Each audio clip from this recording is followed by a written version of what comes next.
just preparing for Georgia, just kind of what's been the approach this time around as maybe different than what y'all did heading into it in October? Yeah, very similar to when you prepare for Tulane for the second time. You always look at the first game. You always start with what they did against you in the matchup, what you did, what went well, what didn't. And you got to think on both sides, what can we do to take advantage of something they did, and then vice versa, what are they going to do to match us up? And then it becomes a lot about the personnel matchups, right? It becomes about how our guys did in individual matchups with their guys, and then what we have to do to either help or feature those matchups going forward. But look, you get ready for Georgia, they got every trick in the book. And these guys do a phenomenal job coaching. They're very, very talented. So you got to prepare for not only what they did the first time, you've got to look at how it progressed from your game to where it is now, but then also go back in their history books of, in these types of games with weeks off, what have they done historically to change it up? And they've had plenty of opportunities themselves of playing the same team twice, right? So what did they change up in those second games, and studying that history as well, seeing how that evolved. You guys were really rolling through the first three quarters in that game offensively, and then I think 13 yards in the fourth. Just what was the biggest difference offensively in that fourth quarter for you guys? We just got to finish on the execution, and that's every coach and every player. We've just got to do a better job to finish out the game. You play a team like Georgia. Look, we've all seen this in a lot of games they've played. The game's never out of hand, right? It's never over. It doesn't matter how good you're doing. And again, I've talked again about our team, right? You may start out slow, you may be behind. The game's not over as well. You got to keep plowing through those tough deals. But we were in there. We moved the ball decently. But again, against Georgia, you've got to be very patient with the process against them. They're going to make you earn everything. So you've got to go into the game with the mindset of you may hit some shots. You got to be ready to take advantage of when they come your way. But you also have to take what they're giving you and be patient to stay disciplined in that process down the field.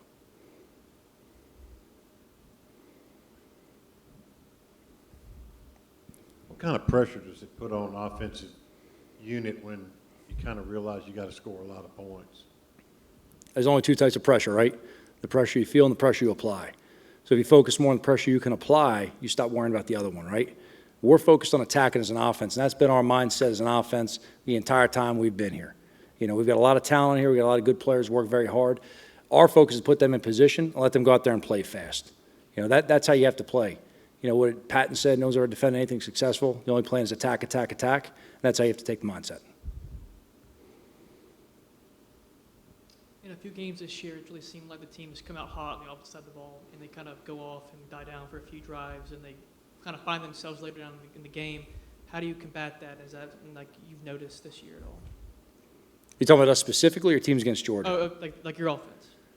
Yeah, you're playing a lot of good teams with good coaches, right? So they're going to see some things. They're going to make adjustments. You've got to adjust as well on your sideline.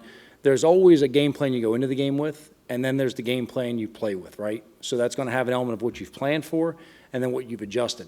And then, look, you come out of every game, there may be half your call sheet that you don't have to get to because something else is working or it doesn't apply to what they're doing in that game. In terms of where you're at with those ebbs and flows in the game, I always say you got to be patient with the process of it, right? You have to go out there with the mindset of there's going to be streaks where you hit it and you may be 2-3 scoring drives in a row, and there's going to be streaks you may punt 2-3 times in a row. The focus is to end every drive with a kick, right? An extra point, a field goal, or a punt. Okay, any one of those kicks is a successful drive. You just don't want to end with turnovers.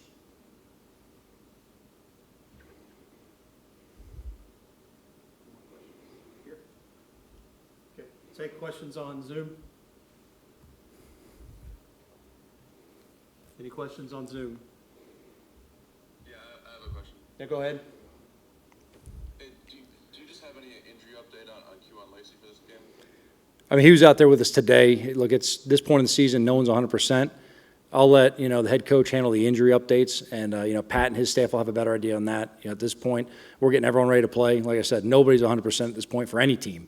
So we're trying to get everyone as prepared as they can. Any other questions on Zoom? All right, thanks, Coach. All right, guys. Appreciate you. Have a good one. That is it for today, guys. Thank you.